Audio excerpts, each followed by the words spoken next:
تاج محل بھارت کے شہر آگرہ میں واقع ایک مقبرہ ہے۔ اس کی تعمیر مغل بادشاہ شاہ جہان نے اپنی بیوی ممتاز محل کی یاد میں کروائی۔ استاد احمد لاہوری کو عام طور پر اس کا معمار خیال کیا جاتا ہے۔ ممتاز محل کا مقبرہ خود شاہ جہان نے اس کا خاکہ تیار کیا۔ یہ عمارت 1632 سے 1650 تک کل 25 سال میں مکمل ہوئی۔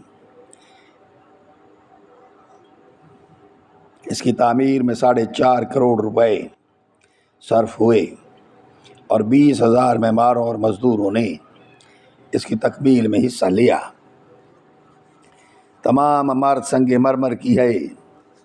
اس کی لمبائی اور چوڑائی 130 فٹ اور بلندی 200 فٹ ہے۔ عمارت کی مرمری دیواروں پر رنگ برنگے پتھروں سے نہایت خوبصورت پچی کاری کی ہوئی ہے۔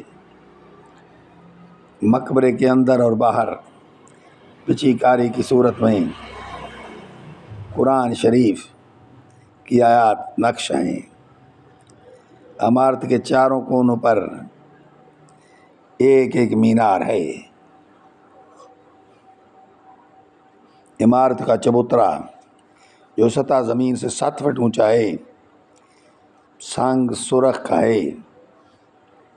اس کی پشت پر دریائے جمنا بہتا ہے۔